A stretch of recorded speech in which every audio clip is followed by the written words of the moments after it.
This is gonna be one of those long videos, mostly because inking is just a long process. I'm going to show you a few things I keep in mind when I'm working, and hopefully this will kind of shed some light on what you're doing and how to approach it. So first things first, what most people are going to say or ask is, what size do you draw at? And this is kind of a good question and kind of not a good question, because it is then immediately followed with, what DPI? I almost feel like I need to make a separate video about this. Stop asking people what DPI things are for digital. It makes no sense. If you're going to print something, are you working towards print? Yes. DPI means something. Otherwise, it means nothing. Here's an example of how it means nothing. Let's open up our little change canvas thing. I'm gonna change this DPI to 1. We now have a 1 DPI image with the exact same pixel count. I'm going to proceed to enjoy drawing all over this with a bunch of pixels. The only thing that's different now is that when this goes to a printing machine or a device, it's going to read the file and it's going to go, oh, this document is set at the resolution of 1 DPI, which means it's going to be 76,877 millimeters or whatever centimeters. So this is not a question to ever ask anyone ever, unless you're going to print. And if you're printing, you shouldn't be asking this question in the first place. You should be knowing what you're doing by having researched it. So DPI is not any kind of significance towards what you're doing. What you want to ask is what resolution you're working at and or what pixel size you're working at. Now, personally, this is a big question if you drop the DPI, because depending on your program and what you do, what software you use, and etc., your inking tools will vary tremendously. So let's just go look at a thing where, okay, let's say I'm working at 6,000 pixels, okay? Let's go grab a brush. And let's say I'm trying to draw a face, okay? I want to draw a face. You'll notice that with this inking tool at 6,000 pixels, but with the brush being this thick relatively to the screen, the taper is kind of mushy. It doesn't come to a point. If I zoom in to about 100 or 200, the point, it looks more like a pencil tip. And that's actually exactly what this brush is for and what it's called. It's called pencil because it kind of gives a pencil feel. But as soon as you zoom this out and use it large, you know, it doesn't have that same feel, and that's mostly because of textures and brushes and how they function. So what your size is actually really important in relation to what brush you're using. Actually more important, and there are various reasons to work at various sizes. I work very large so that I minimize the amount of issues I have with my inking, but I will sometimes work very small, meaning I'll have, like, you know, I'll work at this resolution or even smaller because I'm trying to minimize the amount of detail I'm allowed to put in an image. And if the resolution's small, I can't really fit that much detail. Whereas if it was this big, you know, I could go in, add lines everywhere, get folds in, you know, draw a really bad drawing.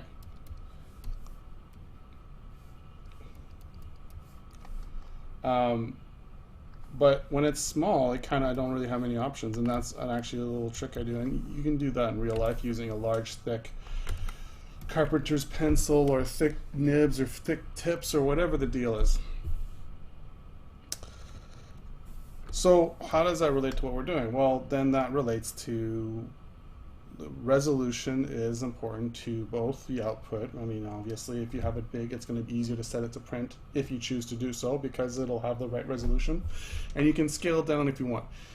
You can sometimes scale up, but don't let anyone tell you you can just scale up and it's not an issue. I've printed a few books now, and I'm gonna tell you, man, I've seen books where they res up and it looks really bad. Now, the thing is, most people can't tell, but another professional will look at it and will think you're a fucking moron. If you care about that, then maybe look into it. If you don't care that someone else who's done print work looks at your work and goes, this is terrible and I can't believe anyone's done this with their money, then maybe, you know, rethink what you're doing. Otherwise, most people can't tell when a book is improperly printed or improperly set up or the colors aren't very good. So just keep that in mind. Keep that in mind. Who you're aiming the book towards. If you're aiming it towards a personal, super special art collection, maybe put a bit of effort. If you're gonna just, it's gonna be a thrown together assemblage of things, and you're not really too worried, then you know you can work small and upsize. So with that in mind, I'm going to use a few inkers that I use normally, and I'm gonna just kind of ink over what I have. So what I did is I actually did a few steps here. I took a drawing I drew pretty small from a collection of images here. So this is the original full-size drawing. It's really kind of vague, but I did that intentionally to kind of just get a bunch of drawings on a page. And what you're going to do, what I did is I dropped the opacity down and I did another folder. And then I actually kind of refined it a bit and I spent a bit more time on it. And you're going to want to do this. And one of the things about this process is don't ever really refine things you know that are going to be fine. I spent a little more time on the face because I knew, you know, I'm going to have issues with that. I always do. You know, but if you think you're going to do fine on a portion of it, you think this foot is the detail you want, or there's no extra details you need to get in, if you know there's a pattern here, you're going to want to define it, because I'm going to tell you something, there's nothing worse than problem solving in the inking phase, and so many people do it, and you do it because you're using the undo, and it lets you do that. And let's just say this, the undo's not bad, but it does become a crutch. It's a crutch I deal with. And before you go, well, I'll just shirk off the crutch, that's not how crutches work. Crutches allow you to not focus on certain muscles, and then you don't just shrug off the crutch and then it's not an issue. You then have to kind of relearn things. So getting rid of the crutch isn't that easy.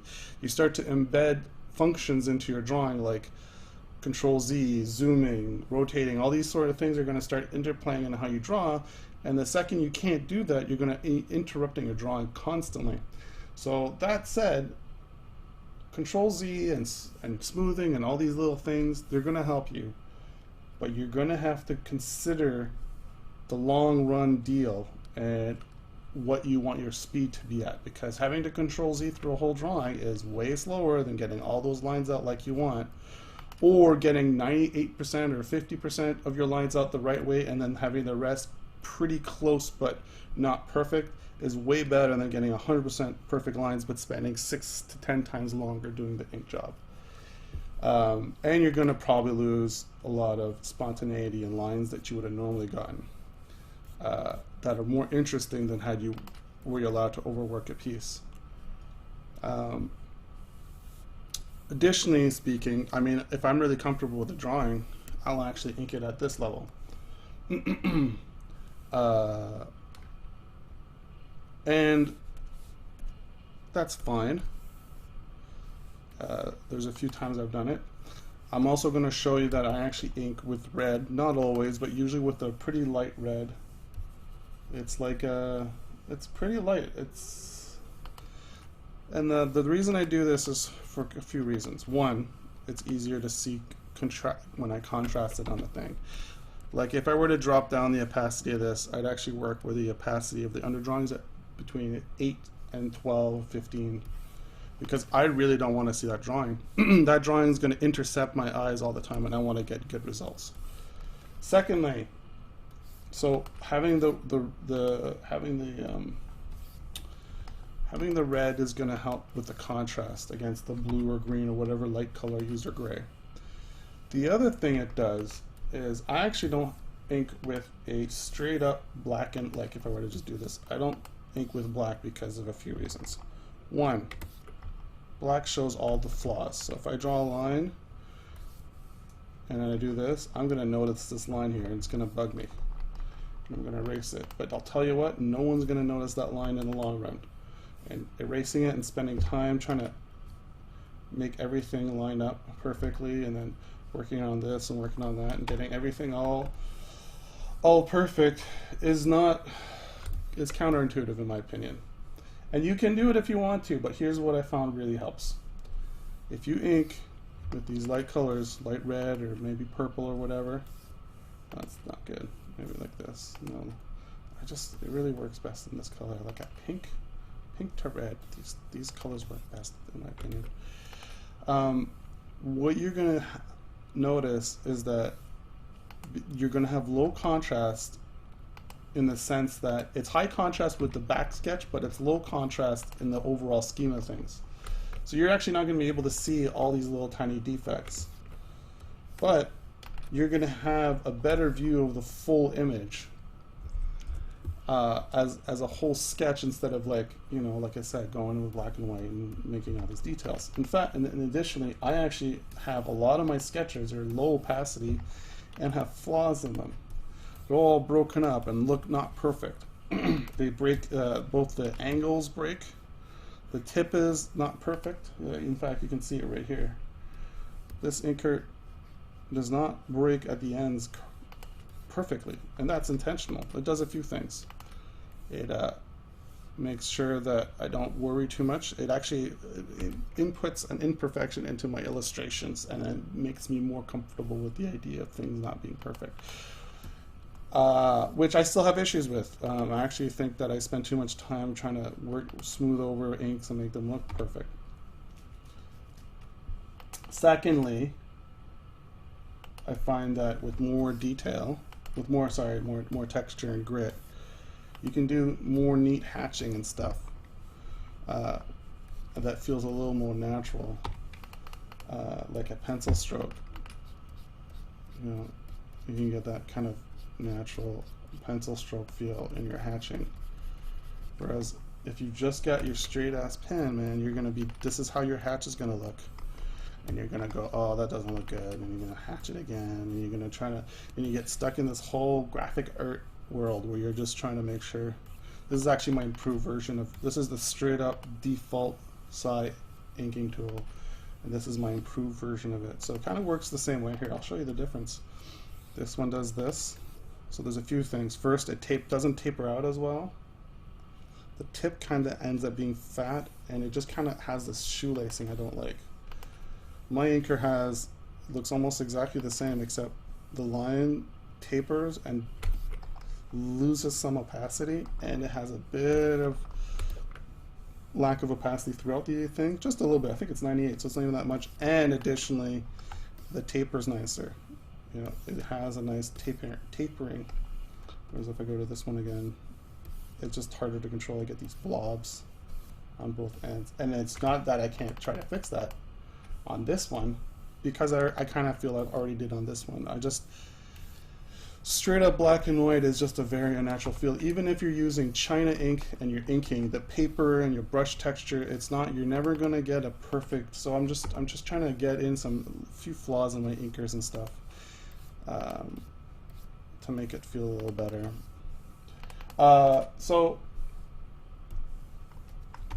I could ink at this phase. I'm going to ink in the color I'm usually used to inking, and you can probably get pretty far. Let's see if I like this one. Another thing that's really kind of frustrating with what I do is I have these ink moods where I like one inker, then I like another, and then I like another, and then this is why this is literally a Psi with only my inkers, because my inkers overwhelm my painting tools. You know, and then you just go in and you get your thing. You know, you can throw your stabilizer up if you want. Use stabilizers. Don't ever let anyone tell you that stabilizers are stupid. Tell you what, man. You know, the texture of regular paper and allowing you to pull the grit of the tooth of the pencil across, that's a stabilizer. No one's calling people cheaters because they use toothy paper or their paper has texture. So use the stabilizer you need. Also digital devices. I mean, if you want to use an iPod, iPhone, or your smartphone without any interpolation of the contact points of your finger and see that thing jitter all over the place, feel free to be frustrated and annoyed. Digital tools need interpolation to make them work out. So anyway, what you want to do, if you're going to ink something that's not really finished, you're going to want to try to get all the things you know work. And if you start struggling, the second you start struggling on something, like I'm going to actually just go to this hand because I'm going to struggle on it. And then by struggling, I mean like it takes you more than a few drawings, like maybe 2 or 3. Okay, well, stylized it enough that I got away with it, but let's go to the face. I know there's an issue with the face in this drawing. So I'm going to try to draw it, and then I'm going to draw the eye.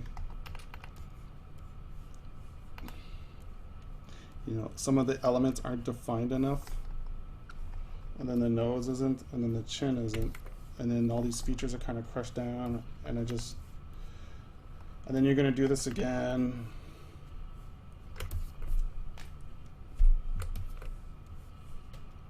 And you know, the eyes actually should be looking down. And then you're going to go, well, it's all rough now, so I got to clean it up. And then you're just going to get frustrated after at some point. Maybe you can pull it off, but why would you want to pull off? And you know, I can already see some issues, like, you know, this is going way too low.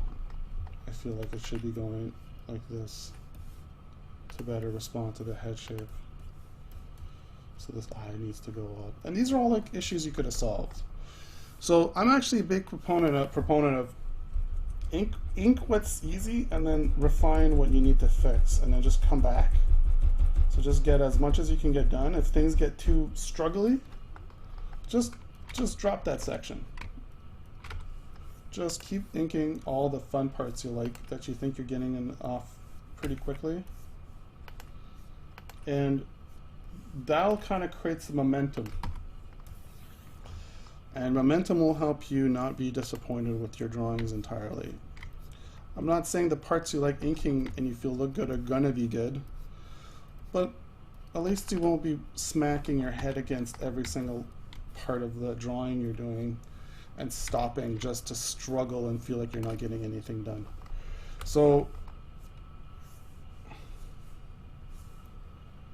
what I'm doing, you're kind of just watching me ink here and you're like, oh, those inks are nice or whatever, blah, blah, blah. I don't know if you have a falsetto, but if you do, you'll sound like that. This is just practice, guys, and it's not even that great.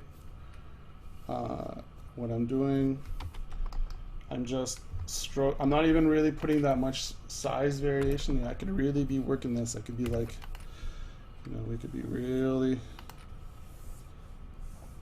working the size and shapes, getting the thicks and thins in there. But I'm not really doing that right now. And if that's not something you want to do, then don't do that. But I find that maybe a second pass works better for if you want to get more variation in. Meaning, you do everything the one width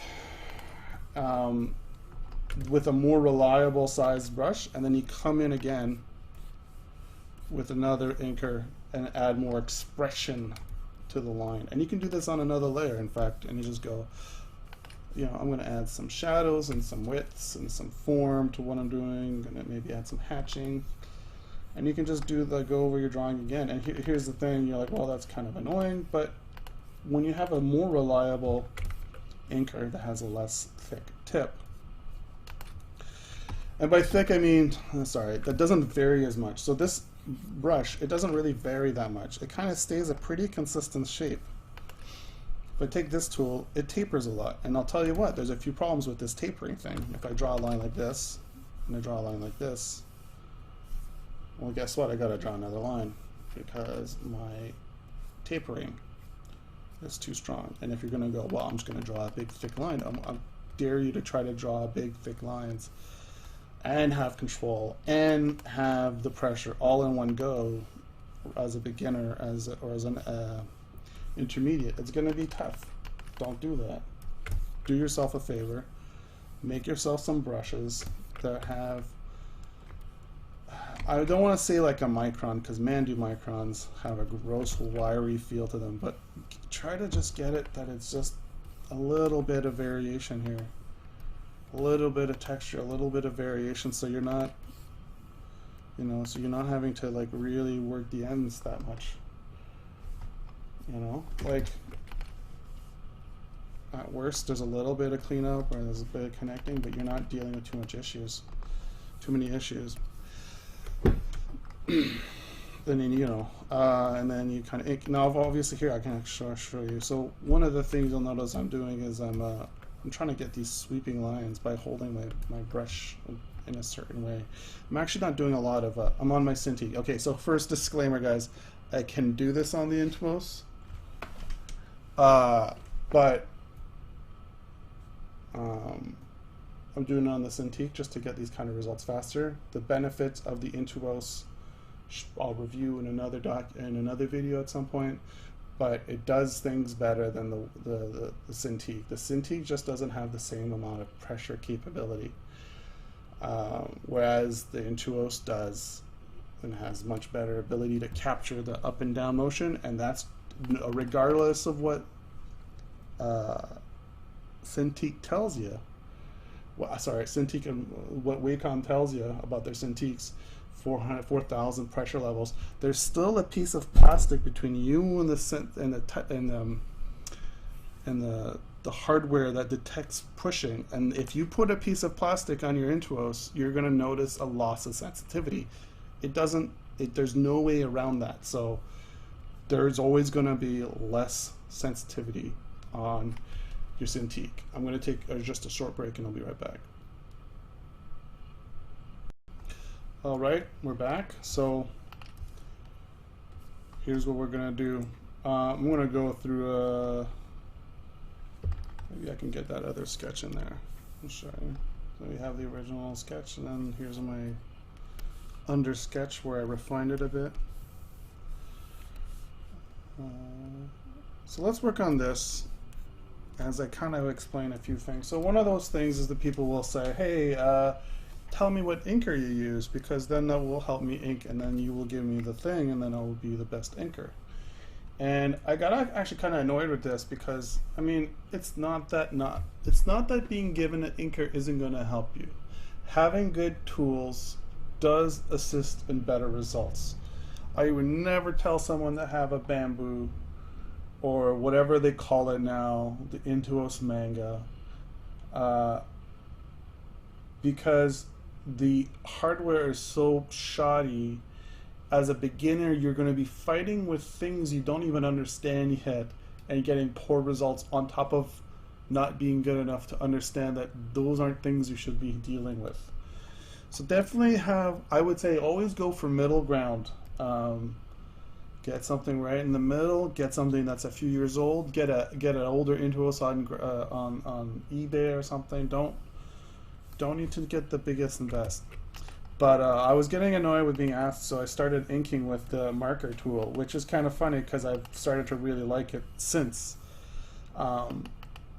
Because I was like, well, you know, maybe it doesn't really matter at all what kind of inker you use. Maybe you could just use any inker and you just apply a little bit of expertise and a bit of skill and a bit of time, and you may make anything work.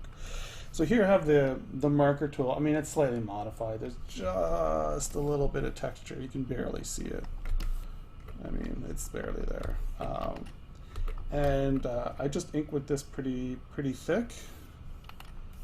And I gotta lower this opacity down to around here. And really the way it works is, the way I ink with this one is I get all my shapes in, and I actually use the eraser quite often with this. So I'll come in and I'll actually thin out lines. So instead of it being me drawing thin lines, like let's say I want a taper, let's say I want something like, let's say I want something like this to be sharper, I just erase it. And you know. I'm gonna increase the stabilizing a little bit because I want to get some smoother results. Sometimes it's really worth. Man, why am I doing this? Yeah, you know what? No matter how much you ink, you're always gonna ruin some of those lines. Just deal with them not being perfect. I'm gonna erase this, and there it is. So I'm actually spending more time erasing. I'll draw a line and I'll erase and I'll draw a line, and you know, every inker has its strengths and weaknesses. You'll notice they actually pan and move a lot. I don't know if you should be doing that. I honestly wish I didn't. It's actually kind of hard to do these videos on a progress. If you can pull off inking without having to zoom in, I think you are in a better spot than I am. Because it's annoying to have to always have your hand on another thing, to constantly be moving your screen around. You know?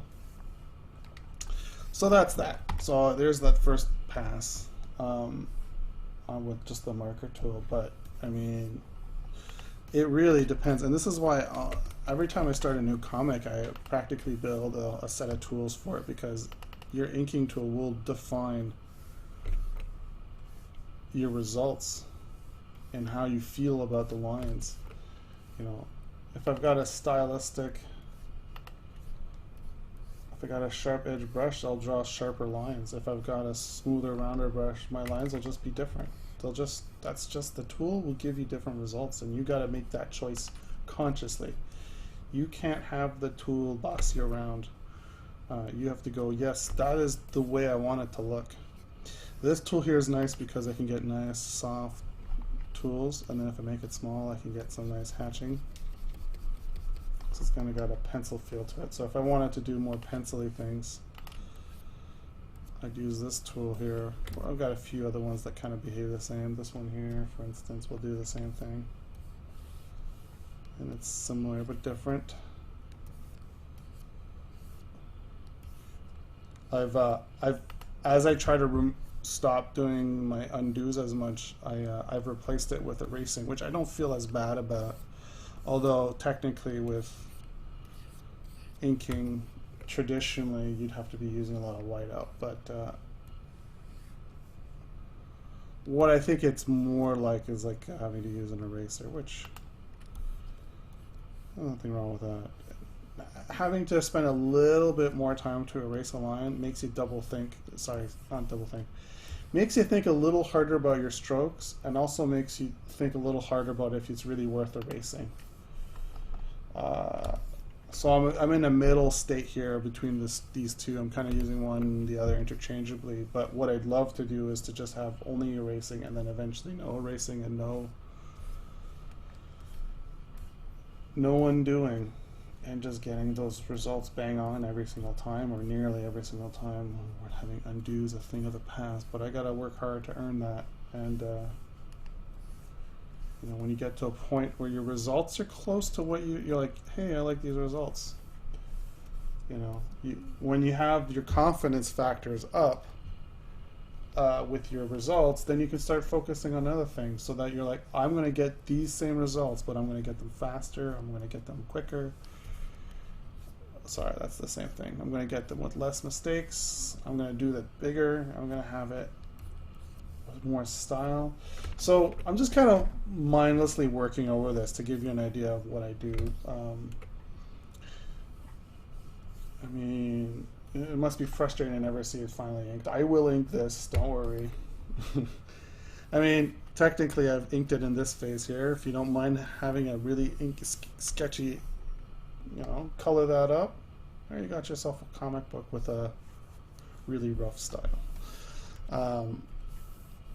That said, you know, we're talking about a more visible inking thing. So, you know, let's just do a bit of that.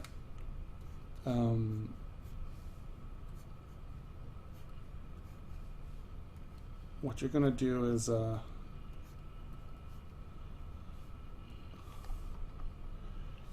just gonna do your work. You're gonna look at what you're gonna do here. You're gonna watch me ink a bit. I'm kind of thinking of a few things here I want to say as well, because I have a list here, but some of the stuff didn't get in the list, and you know, it's not always really obvious. The inking is kind of a hard thing to explain, especially at I don't want to say higher level. At a certain point as a artist, you want to like, I actually want to draw, I want my lines to be less perfect, and I actually want to have more flaws in my lines, but drawing flaws intentionally is crazy town. It's not, you're not going to get there very easily, and I'm trying to give a sense of a lack of, I'm like not really working hard to getting these results, but by working hard to get those results, it's one of those things. It's a catch-22, I guess. So one of the things I started liking doing recently is kind of just pushing my shapes so that I'm betraying anatomy in a way, or betraying the logical way you should probably do this.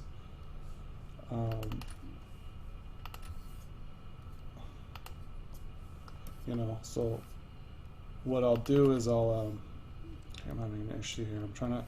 Want to see how I can make the sleeve look cool without it just making it look like a regular everyday sleeve. So I'm actually doing a bit of stuff I shouldn't be doing in this phase. I should go back to the sketch phase. So here I'm going to actually show you what I should do. What I should do is I should erase this. Okay. I'm going to go back to my sketch phase. I'm going to get a nice non-hard, I'm going to get rid of these lines too. I'm going to get a non-hard inker. Now I'm going to just grab this. I'm just going to try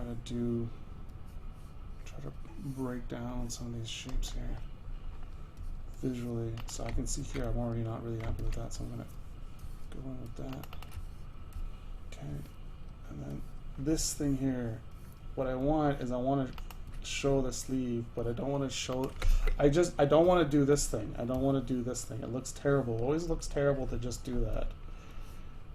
You want to add that kind of thing so it actually looks like a sleeve and doesn't look like a paper thin thing. For some reason I keep making it look like that, so I'm wondering if it's just this shape is wrong. So I'm going to troubleshoot this a little bit more. Maybe it's the angle. Maybe I can make it feel like it's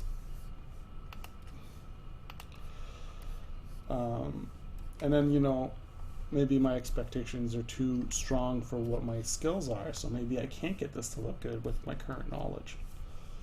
I know I want it to look better, but I don't know how yet. I need to look at more drawings and ink more, and you know, that sort of deal. So I'm gonna just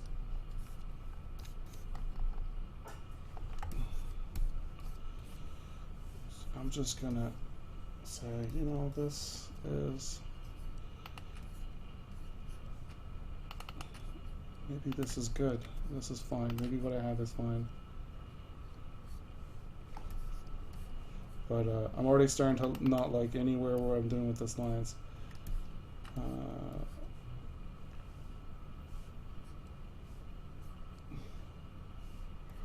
Maybe I'll be fine with something like this. Maybe these sleeves aren't as big as I thought they were. Maybe I'm just going to make them smaller. And then I'm going to just kind of fix that all up. Now that I don't have any commitment to the final lines looking good and I just did the sketch, I can go back to my inking phase here. And I can just, oops, inking layer, and then just get these lines to look better. Match everything up here.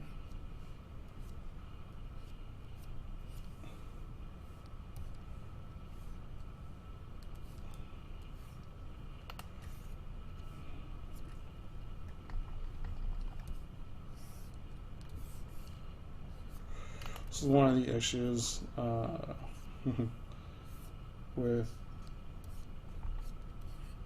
just never really committing to a style, which I've kind of become one of my issues lately, is that you never really get an easy way out of a drawing. You're kind of always struggling. And then if you say, well, you know, you're always learning, that's not always the case. Sometimes you just struggle. You got no tricks, and you're just nothing but struggling.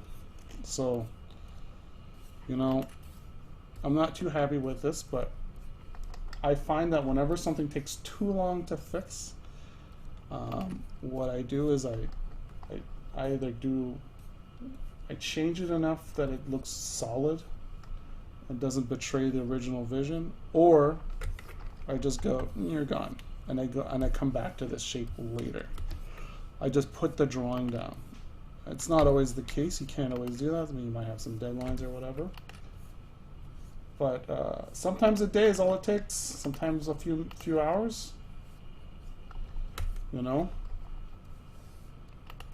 So here I have my initial. So here I'm going to try to stylistically interpret these shapes. So I'm going to just do a crazy curve here.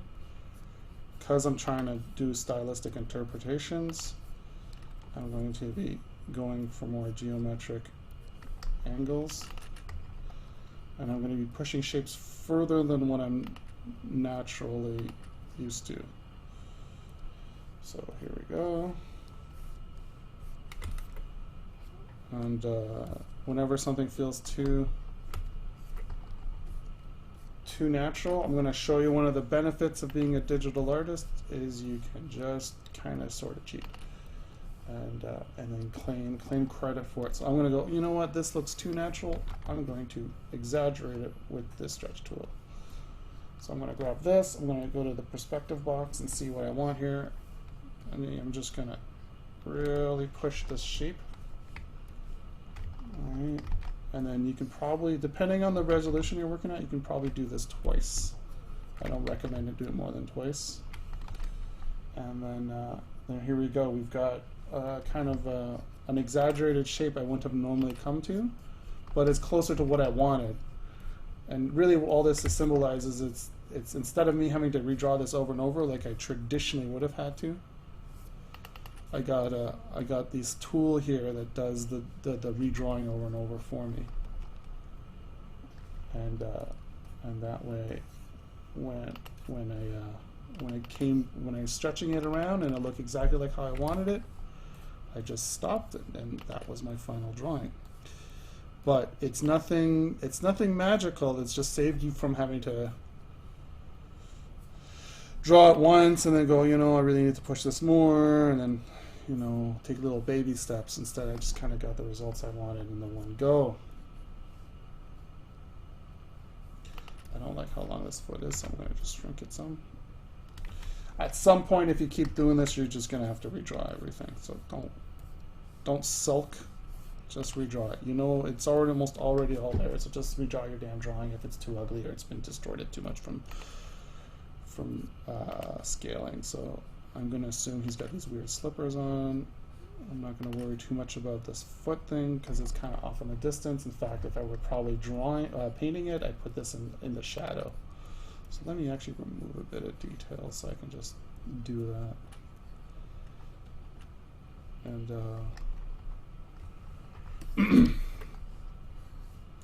you'll notice that I'm putting kind of a bit of weight. I'm using that the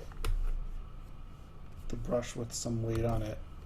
I haven't actually used this quite often. I actually don't like using it on the Cintiq because of the reasons I mentioned. But you know, whatever. Gotta use something, and might as well use something a little different to kind of show that you can use any tool to ink. Any tool can be an inking tool. I'm erasing some of these lines because I wanted to just kind of show overlapping a little better. I feel like I've lost a bit of the strength of this drawing by how it curved, so I'm actually going to redraw it again. I feel I have a lot more strength in this, in the angle and direction. So I'm going to use this tool to kind of do the explosion. So one of the things, whenever you're doing impact, make sure you got a point of reference. If these impact lines all come from different directions, it looks bad. So, you know, just have a general concept. Mine is kind of in the center here. I don't know, if you want to know how this looks, there's a gajillion mangas out there, action mangas. Just look at your mangoos and then pay close attention to them. That's really all it takes. You gotta just look at your mangoos.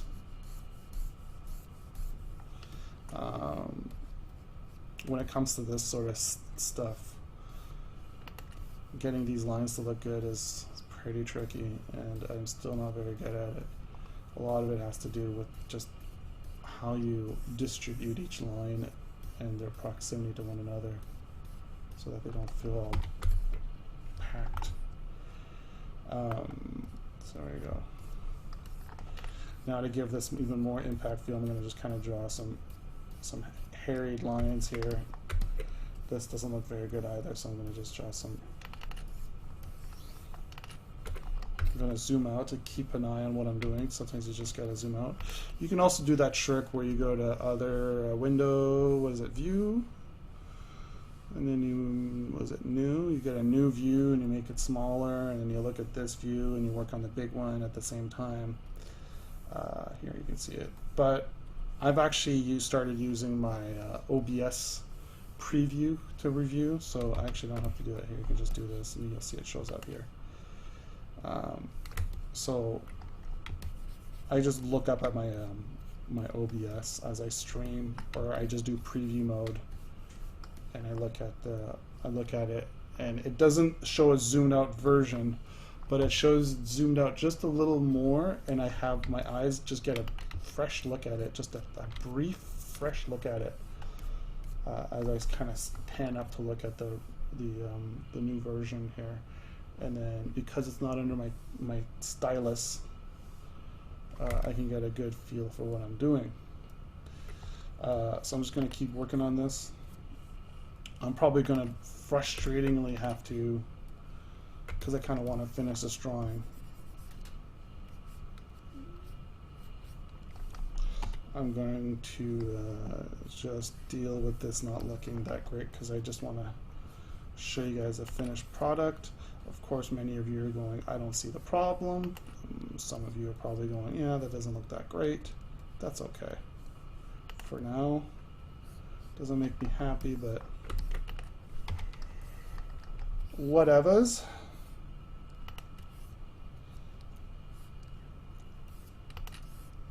I'm trying to get this to kind of look like it's a, I don't want to have to draw the whole line. That's one of those things I'm always, there's a whole set of philosophies behind different ways of inking. One of them is your leading line. So you can see me doing this a lot. Instead of going like, oh, I'm going to go, oh, this line is here. You know, instead of doing these fold lines everywhere, which can look fine. You know, they do it in Naruto, and I'm not against it. You can't always have the full, perfect, volumed out clothing. It takes a lot of kind of focus and concentration to get that going. You know, so sometimes it's okay, but you know, don't add lines just because, oh well, clothing has folds in it, so I'm just going to add random folds. You want to think about your folds. So random folds would look like this. This is a random fold here. I'm going to add some random folds because I think it should fold that way. That's bullshit, guys. If you're going to put a line down to say a hair is hairy and it's not going to show volume or shape or suppleness, then that's a useless line.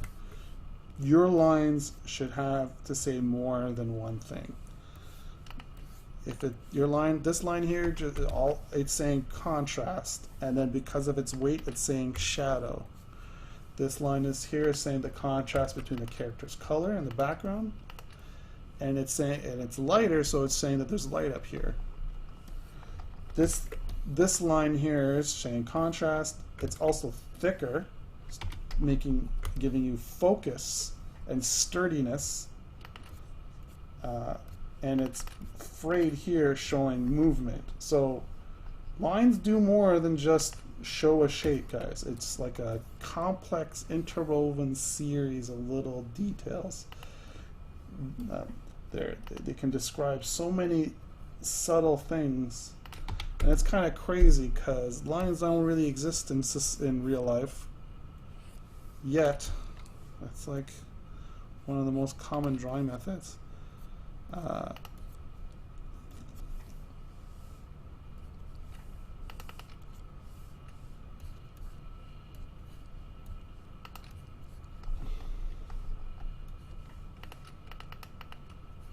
don't know how to do these eyes here. I might have to drop down into the sketch layer.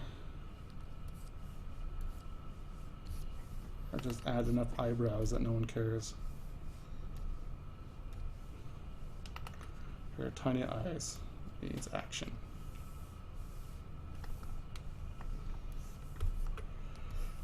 So here's another example I was talking about. I'm like, you know, this head shape isn't that great. Well, you just massage that head. Maybe you can pull off with that. You know, maybe you can. Don't get your hopes up. But sometimes you can just do it like that, and then it's done.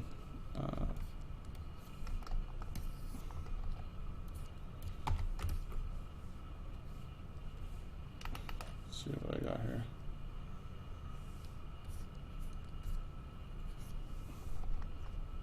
This guy looks terrible.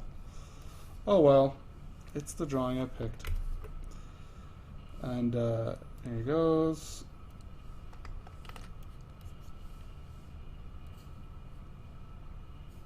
He's got his teeth, got mouth. He's got his dumb anime face.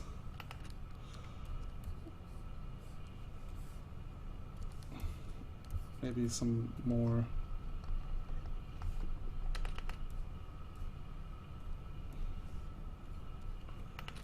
Maybe some more occlusion, you know? I didn't know how this drawing was going to come out. I didn't have it fully inked out, so I didn't actually know if it's going to be a good drawing or not. It's not bad. It's like, let me just say, I didn't have my hopes pinned on it, but you know, it's good. It's a good drawing to kind of get some ideas across, because it has a few things in it I can use. That friggin' ear is going to be an issue. I should really, I'm going to just do it. I'm just going to go back to sketch mode and then get this ear done. So the ear's issue is that it doesn't really feel like it's matching the shape very well. So I'm going to go to another layer. So I got to actually break down the skull a bit more. And then, actually, now that I break down the skull more, I feel that should probably move back a bit.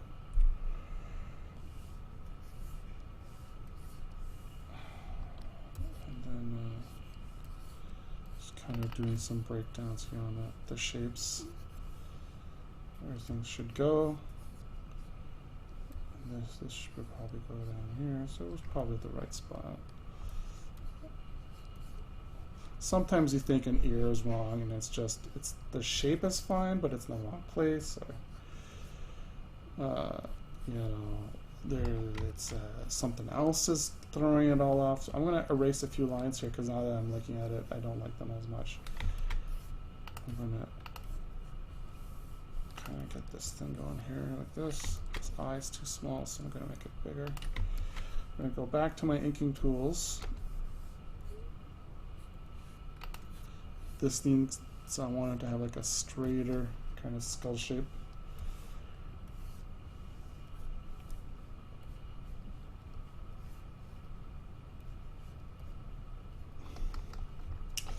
I don't know if that's what I want here. Let's see. So one of the things you probably should keep an eye on is how you hold your stylus. If you hold it, the more you hold it up and down 90 degree to this tablet, the more control you're going to get with, man, that is a bad ear. I'm just going to follow this drawing I did, and I think it's fine and stylistically okay. The more you're going to get pressure. So if it's like, here's the Cintiq or Intuos, and here's the stylus. This is going to give you the biggest range of pressure. The more you have tilted, the less you get range. So sometimes you're going to just have to kind of learn. I actually move my stylus quite often at different angles depending on what I'm trying to do. These are things you're going to start picking up on as you do this more and more. And this is something definitely that traditional artists do. How you hold your brush and your strokes you get from it. How lightly you press those positions, etc. So here I want a stronger kind of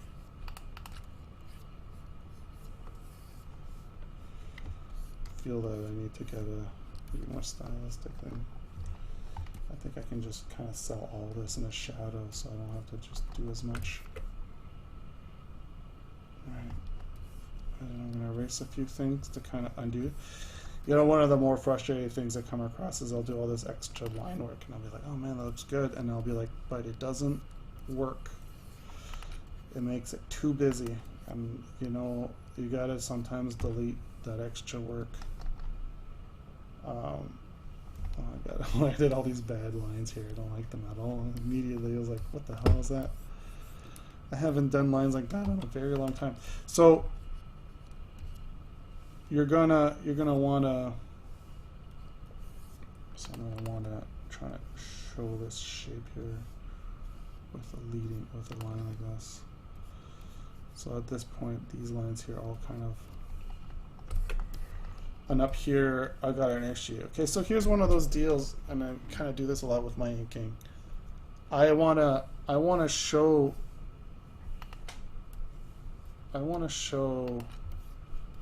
that the separation between these two volumes is very subtle. Like, it's not strong. I'm not saying, hey, that's a really strong, but so what I have to do is, there's a few ways to do this. You can do it in coloring, but I'm actually going to use my some subtle hatching here. And the subtle hatching, what's going to do, it's going to say, hey, there's almost a line here, but there isn't one. And the reason there isn't a full line here is to just tell you that these two shapes, instead of it being two overlapping shapes, it's almost visible. This line is, it's almost like it's just, it doesn't overlap yet. It almost overlaps. So that's one of those ways you get to do that. Leading lines help you kind of give you shape. You know, dropping pools where there's contacts helps you give you, like, here, I'm going to actually more consistently ink this area here because I feel that it's too wobbly. That's another thing I had to fight against. I used to have really wobbly lines. So I'd have all this,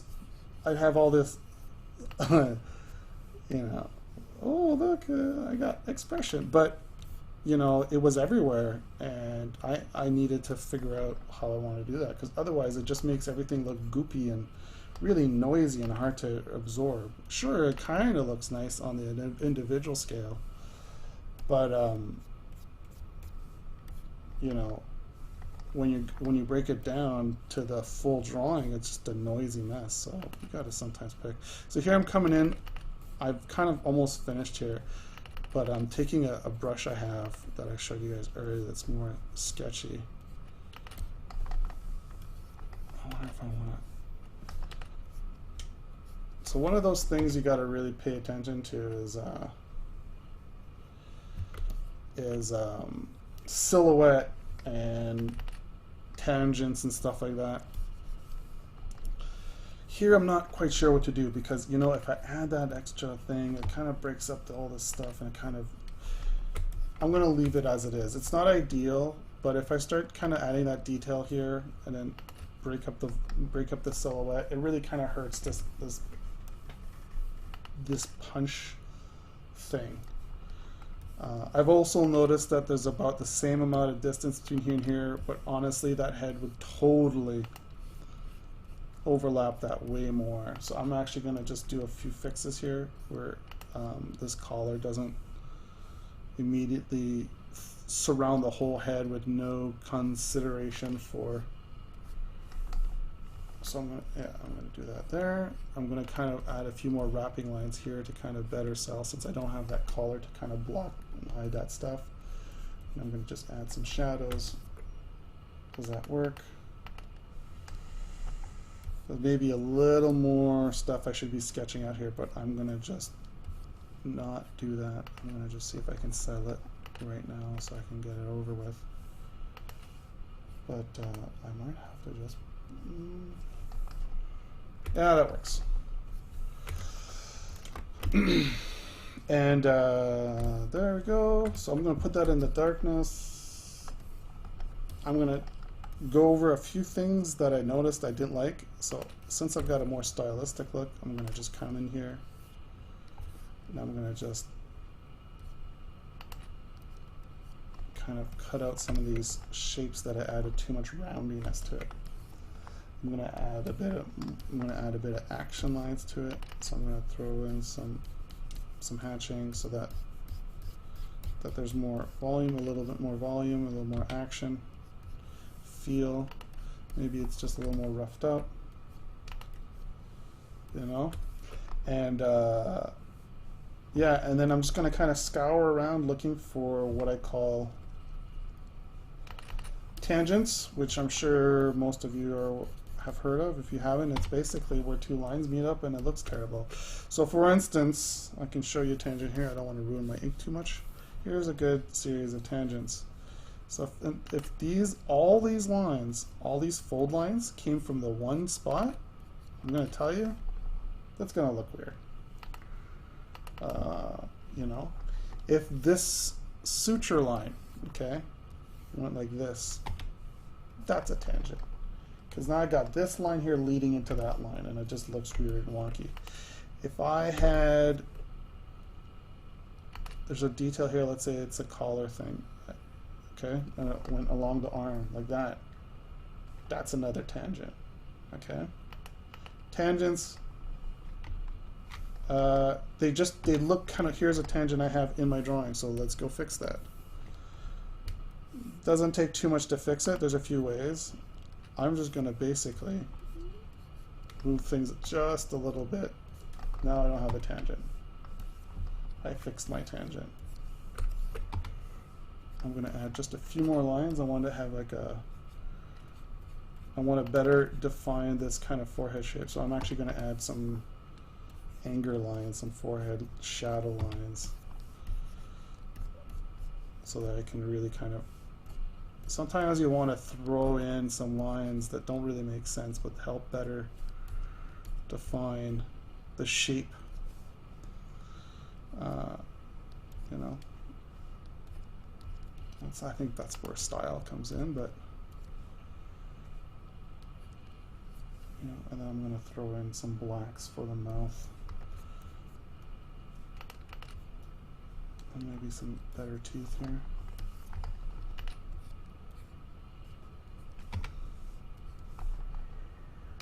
Maybe some closed teeth. So I'm going to massage this. This might be a little annoying because I actually don't know what I'm doing with this, but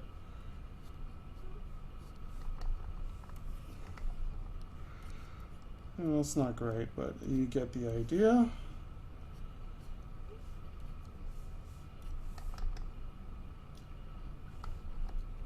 You know, and then you know, we can probably call this complete. Let's just take a look at it real quick. Things I don't like. This is, you're going to have to probably do this. You're going to have to turn everything off to make sure nothing is holding up the drawing in the undersketch, because the undersketch will hold up a drawing pretty good. I got more tangents here I got to take care of. So let's take care of some of these tangents. So I'm just going to hide some of this stuff here.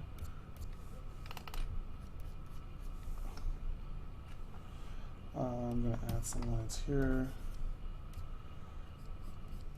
Change a few things I did. Maybe add some more lines. So I don't think the eye works as well as it was, so I'm going to do that. don't fuss too much. But yeah, you want to make sure everything looks good. If it doesn't look good to you, fix it, man. I don't know. I've seen people that just, oh, it doesn't look good, but I finished it. Well, it's not fucking finished. If you know something is wrong with your drawing, it is not done, okay? You fucking asshole. Just fix the thing. If you're not fixing it, then just stop drawing. If it bothers you and it's broken and you know there's no reason for it to be there and you know it is not a style thing, style stuff exists, but it doesn't exist as a prop for your lack of desire to improve. So then you kind of get all that stuff in there. You'll look it over. You know, I'm looking at some of the things here I don't like as much. I'm going to just fix a few things. You know, this collar could probably be like a cool fur pattern, so I'm just going to add a few. I'm not going to make it actually fur, but I'm just going to show that it's got a bit of texture to it, so that you know, there's a cool, maybe like a kind of soft, kind of plush, but it's definitely not just a rubbery or material or whatever. I feel I need to add a few more leading lines here to kind of better, maybe some shadows to really kind of show that these shapes intermingle. I feel maybe this needs to kind of wrap around a little better. You know, I feel maybe there needs to be a little more shadows here. And at this point, if you feel you need a little more details, I want to add just a smidge more details. I want to throw a seam on these on this coat. The reason I want to do this is actually it helps me show the volume of the coat, which is great. So let's say I'm like, I really want to show that this wraps around, and you can't actually, this isn't the edge of the coat. You can do that, but you can also say it is the edge of the coat, and then adding your lines almost all the way up like this shows to the audience that the edge of the coat does go all the way up there. It isn't wrapped around a bit. You could dramatically change the interpretation of something by simply adding the construction of the clothing, which is awesome because it's way easier than trying to sell it all on volume. You know, so you can add these kind of lines there, or if you feel you can add these lines here, you know, and just sell the coat better. If there's, you know, little buttons or whatever the deal. Here's another tangent I just cut. You're a bad boy, so I'm going to get rid of you. Okay. You can actually sell a bit more of the volume if I put a pattern on the back, but it's going to be, let's see if I can pull a weird shape on the back just by eyeballing it. This is going to be kind of hard. Flatter.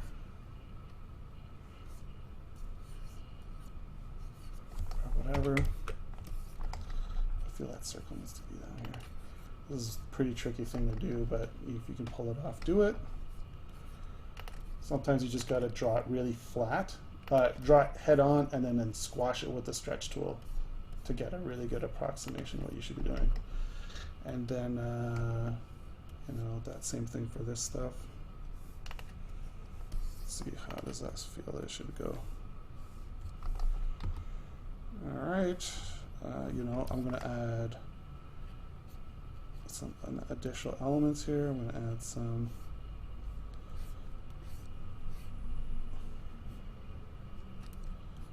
additional baubles to show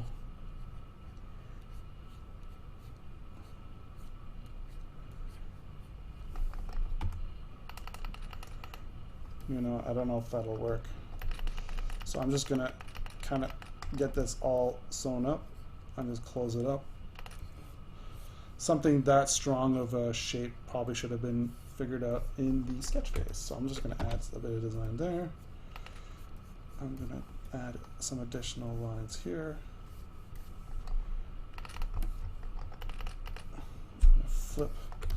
Flipping's good for different it's good to see the issues with your drawing, sure, but I also find it's good to just reach an angle you're not comfortable the other way. And here you have your inked doodad. Now, of course, you can go even further and be like, I want to add some shadows here, or you know, if you're gonna be coloring it, you don't have to do that. I've just added a layer on top, and I'm just working on top. That's one of the benefits of digital, is that you can do all sorts of doodads like this and then not have a problem. And you can throw this all in shadow. Maybe add just a little bit like that. You know, and you can probably, I'm gonna see if I can maybe get that all in shadow. Select, fill, you know, and then throw this in here, maybe some more shadow here, maybe some outlines. Some places it doesn't look good, maybe you want to do that. Let's just throw it all in shadow. And then, you know, I'm like, you know, maybe this could all be in shadow too. No. And then you're gonna sort of just throw that all in there. I'm gonna add some extra, you know, it's just that sort of deal. You kind of feel it out.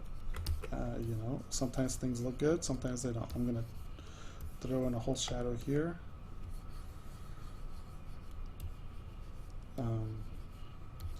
I recommend you just read a ton of mangas and look at a bunch of good inks, and then let's see, if I lower this opacity, I can actually carve out these shapes a bit better. So what I'm doing here is I'm actually kind of cutting out this white so it looks like there's a etched, and then I'm bringing the opacity back up. So you can then I'm just going to erase a bit more of it. Maybe I think it'll look better if I erase more of it. Or maybe this whole thing's in, let's see if I can get this whole thing in shadow. I'm going to expand, hide that, go back to my layer.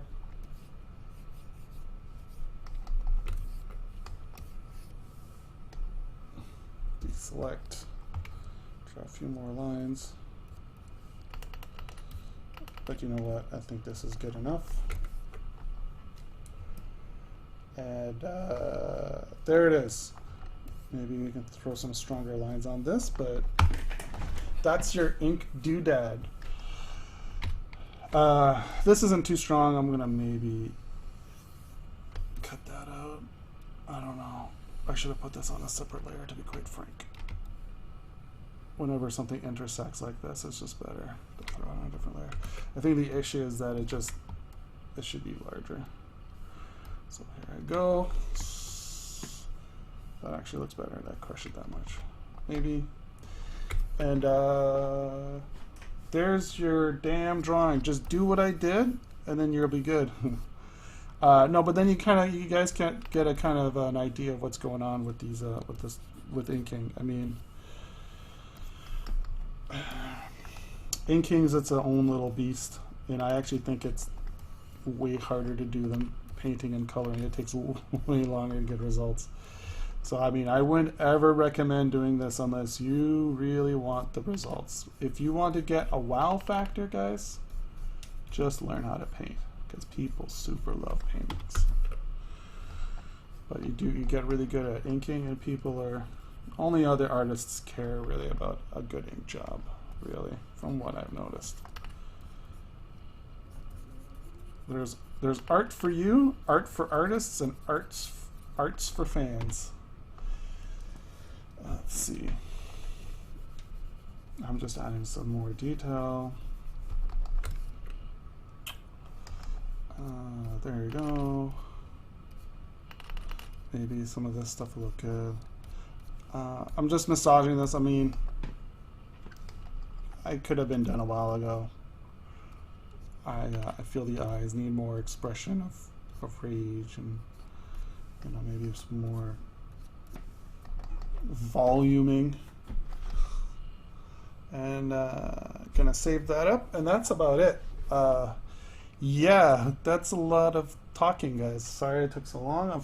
I knew it was gonna take a while, but here it is. the kind of the process from start to finish and some ideas. There might be some there might be a follow-up on this at some point to kind of tackle some additional issues, including, you know, how to make your own brushes and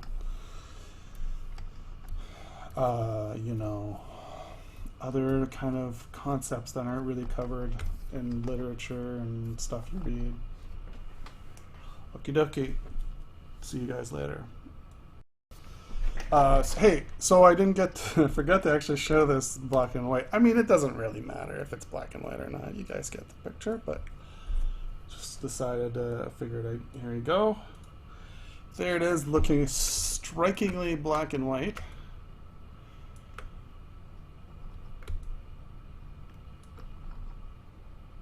With all its little flaws, you know, that when you zoom out, you don't really see.